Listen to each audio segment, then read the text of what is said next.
Assalamualaikum. Nama saya Muhammad Hafiz bin Ahmad Nizam. Nombor matrik saya ialah 24 DKM 21F1063. Hari ini saya akan membentangkan tentang prinsip syariah dan etika Islam dalam Islam. Objektif. Yang pertama ialah memahami prinsip syariah dalam sains teknologi dan kejuruteraan. Yang kedua, menerangkan prinsip syariah Islamiah dalam sains teknologi dan kejuruteraan. Yang ketiga, menghuraikan peranan syariah Islamiah dalam sains teknologi dan kejuruteraan. Akhir sekali, membincangkan pelaksanaan prinsip syariah Islamiah dalam sains teknologi dan kejuruteraan. Seterusnya, memahami prinsip syariah dalam sains teknologi dan kejuruteraan. Definisi syariah.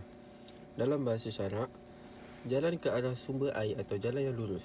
Al-Jatiyah ayat 18. Dalam istilah, merujuk pada segala hukum yang disyariatkan oleh Allah SAW kepada umat manusia melalui Rasulullah SAW.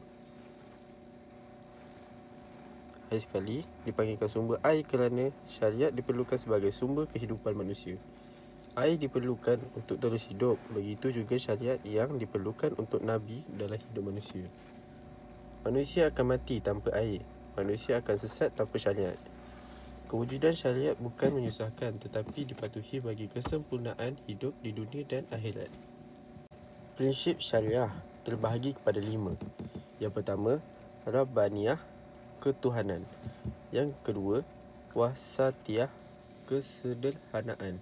Yang ketiga, Tawazun, keseimbangan. Yang keempat, Mizan, kesetaraan. Dan yang akhir sekali ialah mutlak dan murunah, tetap dan anjal. Assalamualaikum warahmatullahi wabarakatuh. Nama saya Muhammad Rohaizan bin Abdul Rahim. Nombor pendaftaran 24 DKM 21F1057.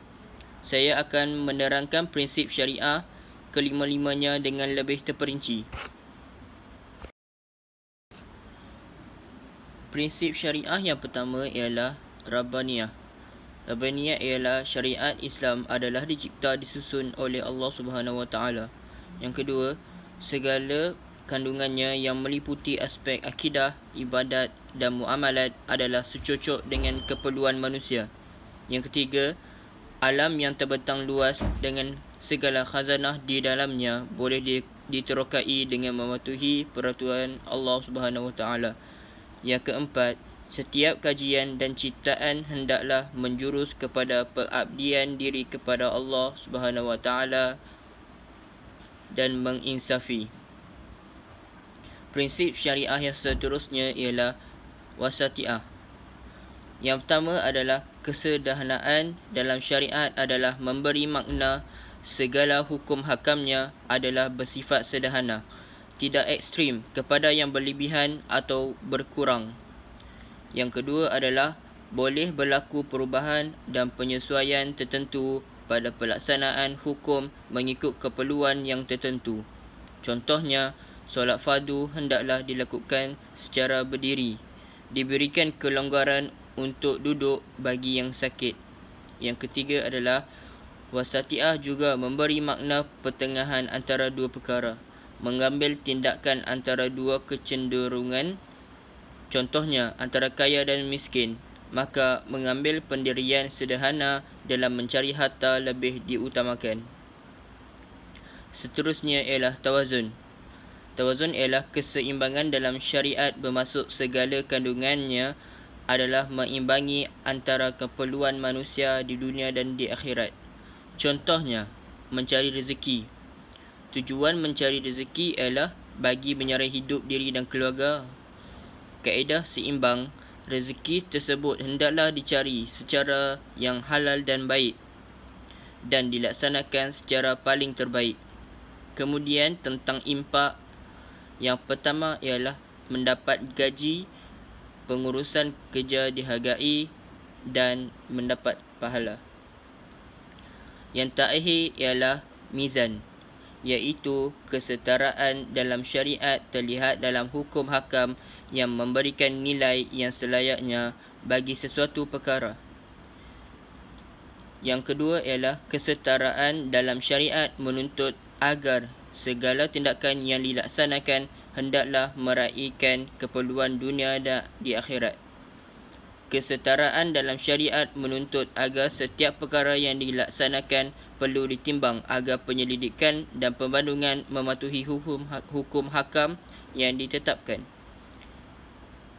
Keempat, setiap perkara yang dilakukan hendaklah mengambil kira item-item yang digunakan benar menurut sukatan atau had yang ditentukan oleh syariat. Okey, seterusnya, mutlak dan murunah. Kemutlakan dalam hukum diperlukan bagi memelihara kesucian prinsip syariat dan keanjalannya. Maka, sewajarnya dilakukan bagi meraihkan sifat kehidupan manusia yang sentiasa berubah dan dinamik. Oleh itu, tiada perkara yang berlaku sebarang perubahan hukum seperti pengharaman arak. Pengharamannya boleh dikecualikan atau digugurkan seandainya ada keperluan yang syar'i untuk menggunakannya. Contohnya, arak terpaksa digunakan untuk tujuan perubatan. Kelonggaran ini boleh berlaku seandainya tiada pilihan lain bagi mengubati penyakit yang berbahaya. Dan seterusnya, peranan syariah. Peranan syariah mempunyai 4 perkara.